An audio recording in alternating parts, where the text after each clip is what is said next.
Shalom, we give all praise and honor and glory to Yahweh Shem Yahushua Shemar. Double honors to the elders and apostles of Great Millstone. Peace and shalom to the elect that's pushing out this word throughout the four corners of the globe in sincerity and in truth.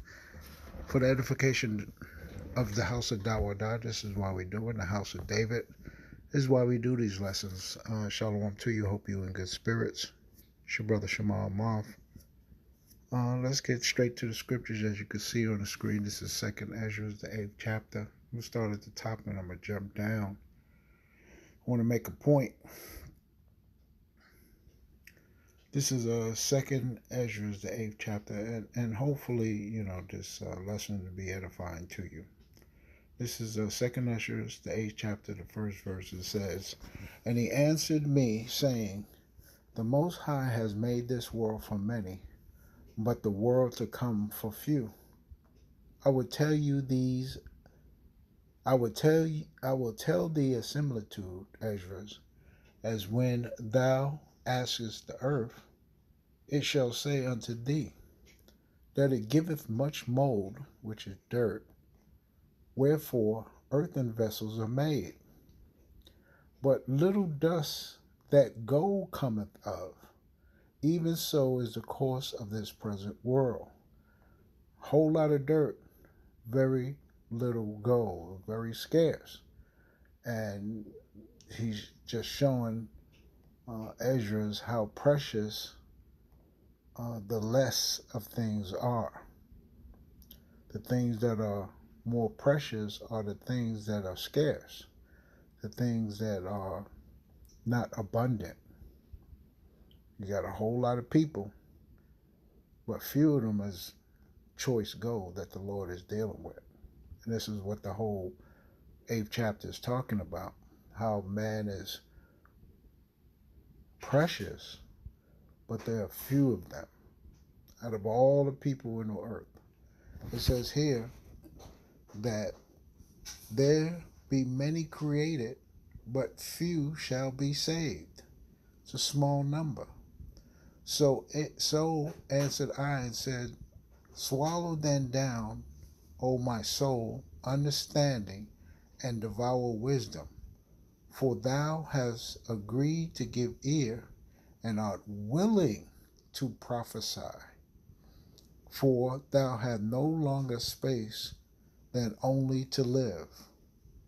O Lord, if thou suffer not thy servant, that we may pray before thee, and thou give us seed unto our heart and culture to our understanding, that there may come fruit of it, how shall each man live that is corrupt, who beareth the place of a man?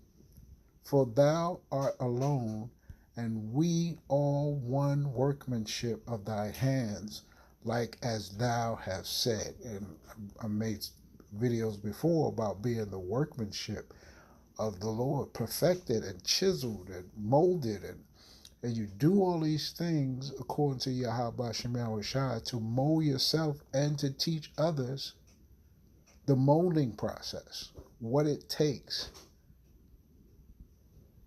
to be this gold, to be this choice, to be this few that are going to be saved.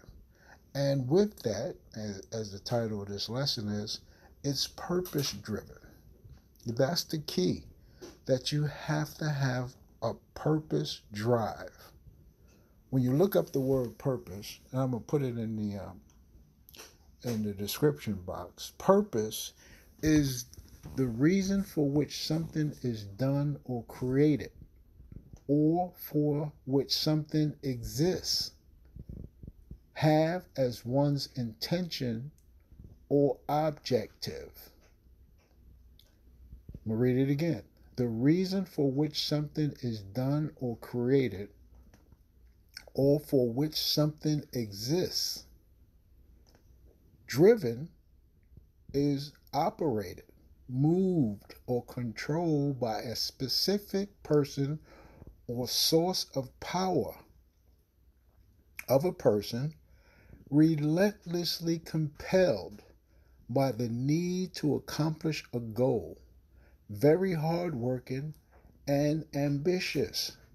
So the purpose drive that a person has to have in order to be saved comes from Yahweh Bashem Yahushua's words.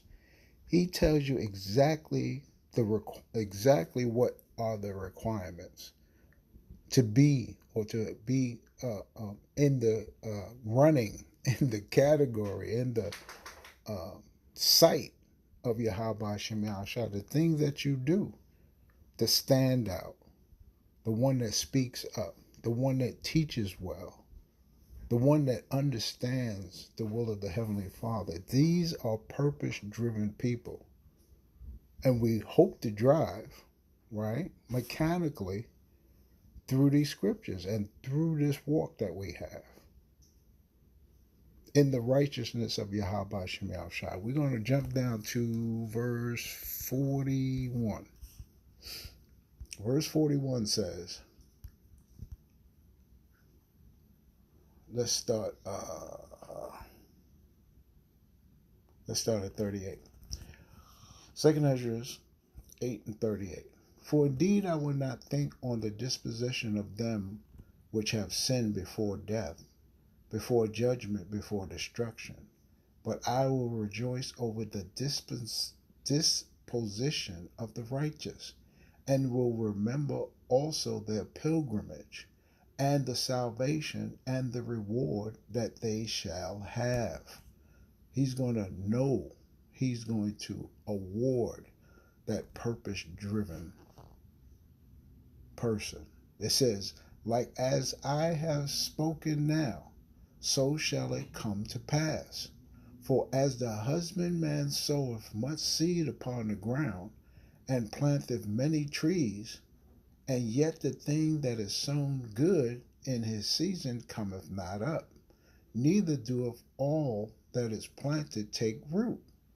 Even so it is of them that are sown in the world, they shall not all be saved, only a few.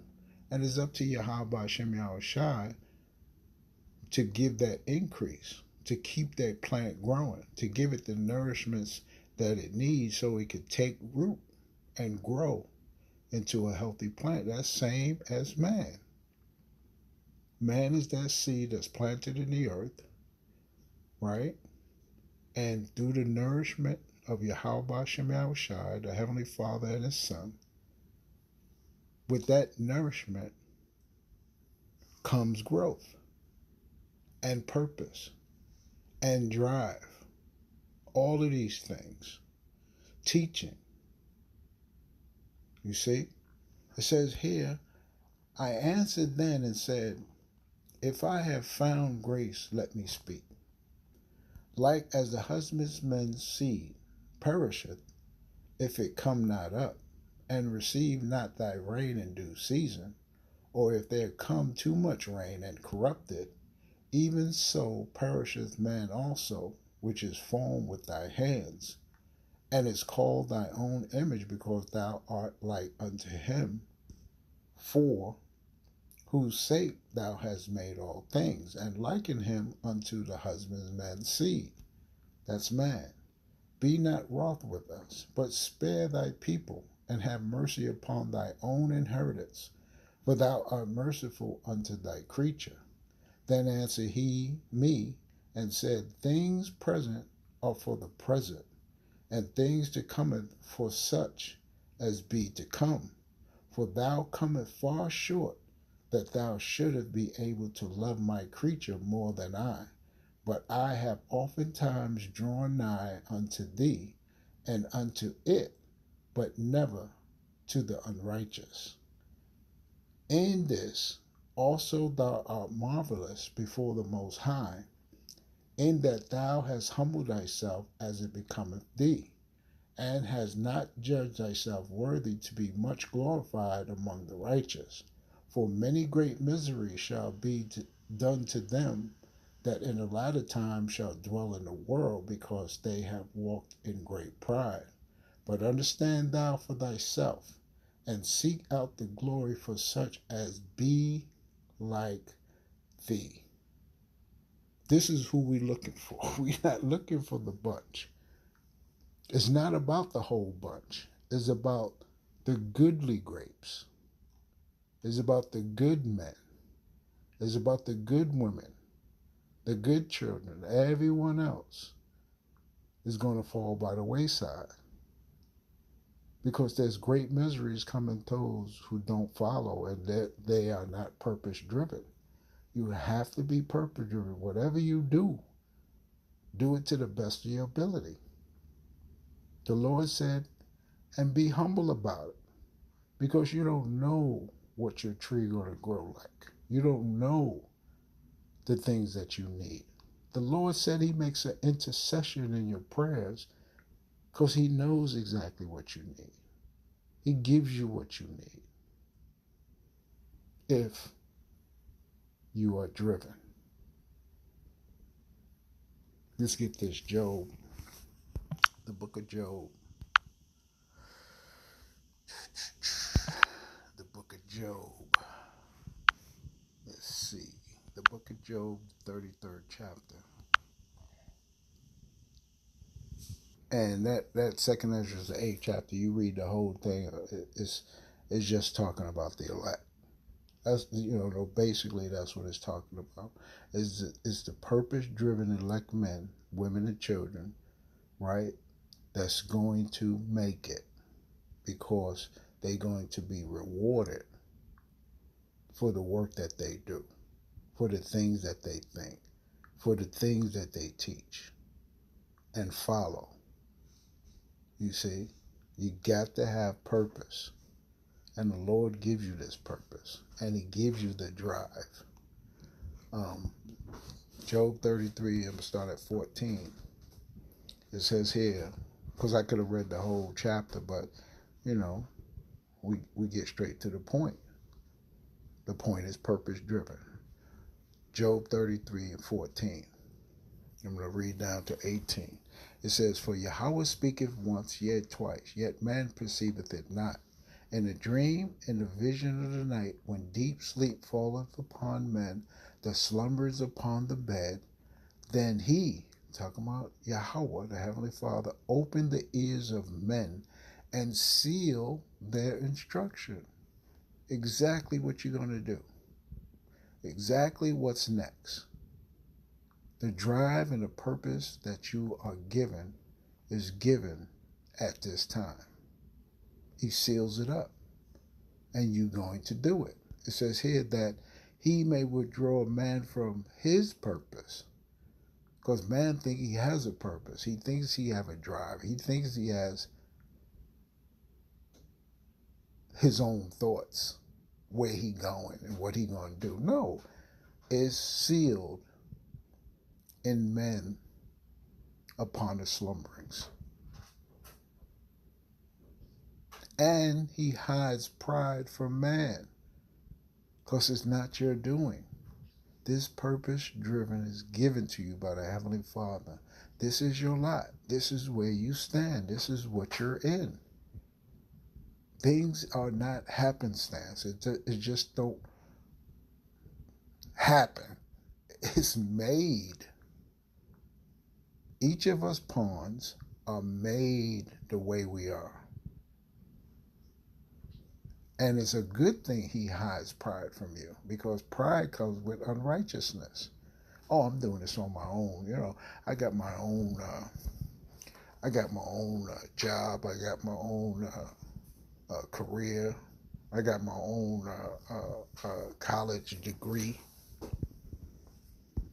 Means nothing. You got a college degree and you don't have a job. Means nothing that you have a business and it failed. Yeah, you could accomplish all these things, but if you don't give reverence and honor to Yahweh Shem Yahushua, how is it going to grow? He gives the increase. You don't follow his ways, his laws, his statutes, and commandments, and don't have faith or acknowledge him, how are you going to grow? Weeds grow, and they're going to be plucked up. because they have no purpose. We don't know the purpose, but there is a purpose for all things. But a weed in this life, supposedly, it's like destructive. It's like in the way. Everything has a purpose. It says here, he keepeth back his soul from the pit and his life from perishing by the sword. So the Lord seals you so you don't fall, so that you are given a chance. This is a merciful power we serve him. He's giving you chance after chance after chance to be right, to walk right, to think right, to teach right, to do right. By him, not by you. It's by him. All praise and honor and glory goes to Yahweh and Yahweh Shai. Lamentations. The book of Lamentations says in the 4th chapter, 1st and 2nd verse, it says, how is the gold become dim? How is the most fine gold changed? Remember that gold, that very scarce? Who we want to be? The elect? The choice of all the dirt in the earth, on the earth? How has it changed? How have this precious metal, this precious thing in the earth, which is men, changed? The stones of a sanctuary are poured out in the top of every street. What happened? The precious stone sons of Zion, comparable to fine gold, how are they esteemed as earthen pitchers, the work of the hands of the potter? We just become just clay in the earth, instead of being the fine and the choice, because we stopped following the ways of Yahweh Shemel Shai. I told you in Esdras, the 8th chapter, what it took. It's going to be many called, but few chosen, because they are not driven purposefully. You see that? We're going to read Ezra, the book of Ezra in the Bible, the 7th chapter and the 6th verse. I'm going to chop them up. It says, this Ezra went from Babylon, and he was a ready scribe in the law of Moses, which Yahweh by Shemel Shai of Israel, the power of Israel, had given.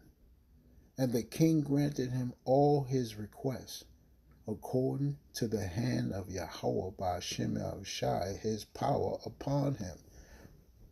This is how you become shiny. This is how you remain the precious gold. When the Lord is on you, your requests become granted. You continue to get shined and buffed, following righteousness.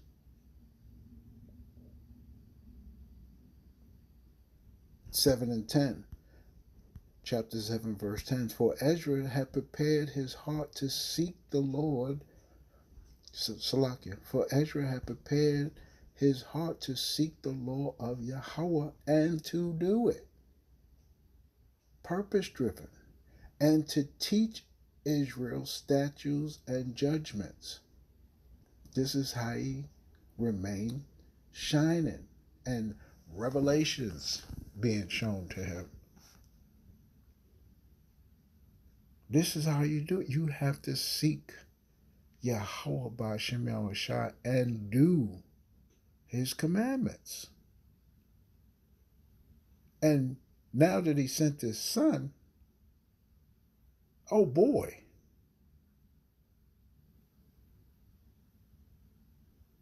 we go on and continue this path. And people see that you're shine. This is the light. that shineth. It's really a reflection of Yahweh Ba'ashem Yahushai. Because you don't produce your own light. You emanate the light that's in you. Verse 23, same book, same chapter.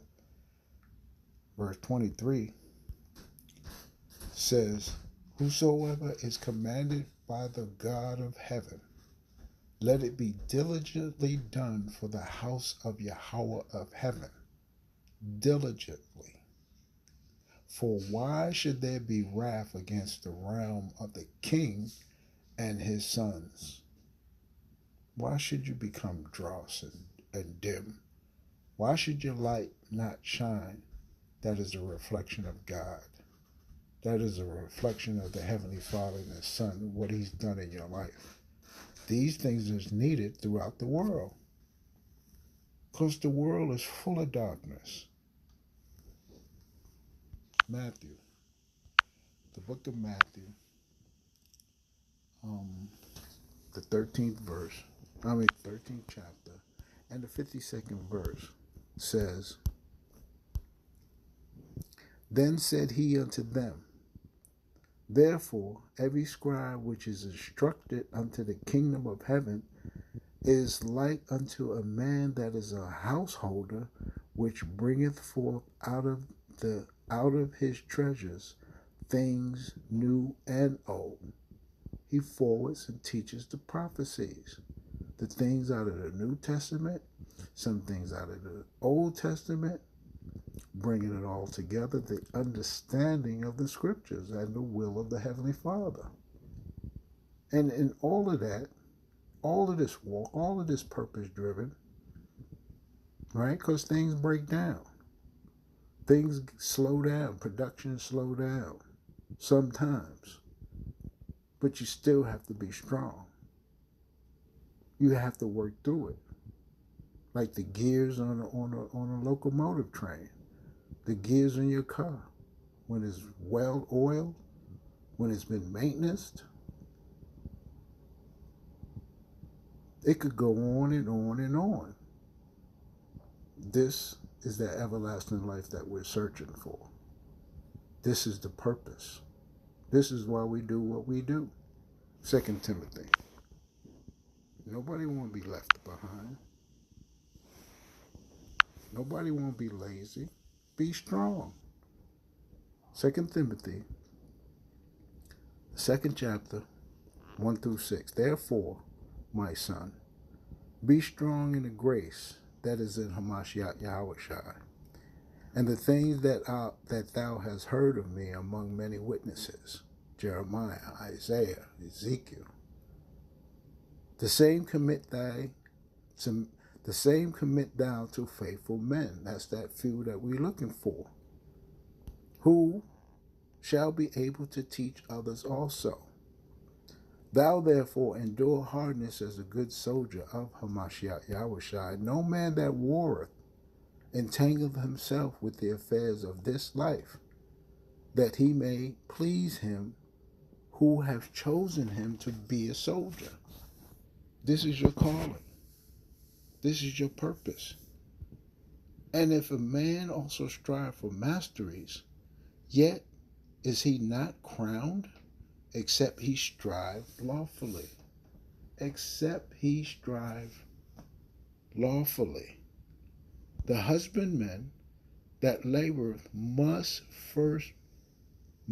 be first partakers of the fruits. He strive lawfully, and be the husbandman that laboreth must be first partaker of the first fruits. The first fruits is the kingdom of heaven, being part of the elect.